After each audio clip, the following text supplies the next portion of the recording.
وزیر اعلیٰ پنجاب کی ہدایت پر ضلع بھر میں ہفتہ صفائی منایا جائے گا۔ صفائی مہم 18 مارچ سے 23 مارچ تک جاری رہے گی۔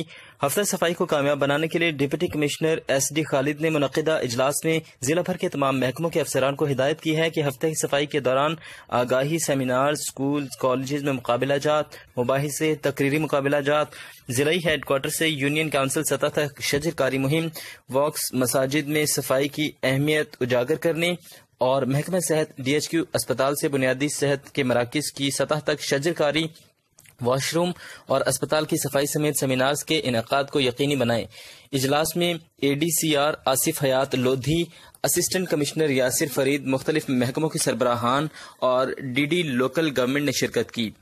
ڈپٹی کمشنر نے کہا کہ ہفتہ صفائی کا باقاعدہ آغاز ضلعی ہیڈ کوارٹر سے کیا جائے گا۔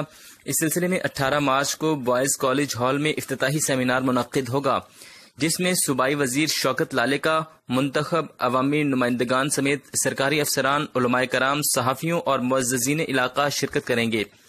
19 مارچ کو اسکولوں اور کالجز میں تقریری مقابلے منعقد ہوں گے۔ 20 مارچ کو محکمہ صحت سرکاری اسپتالوں میں سیمینارز اور صفائی سے متعلقہ سرگرمیاں منعقد کریں گے۔ 21 مارچ کو ضلع بھر میں تمام سرکاری محکمہ جات شجرکاری کے دوران پودے لگائیں گے۔ 22 مارچ کو سیمینارز، واکس منعقد ہوں گی، جس میں سماجی تنظیمیں حصہ لیں گی۔ ہفتہ صفائی کے آخری روز 23 مارچ کو بلدیہ ہال بہاول نگر میں ایک سیمینار منعقد ہوگا، جس میں تمام طبقوں کے لوگ شرکت کریں گے۔ ڈپٹی کمشنر ایس ڈی خالد نے اجلاس میں کہا ہے کہ ہفتہ صفائی کے انعقاد کا مقصد عام شہریوں میں صفائی کی اہمیت کے بارے شعور اجاگر کرنا ہے۔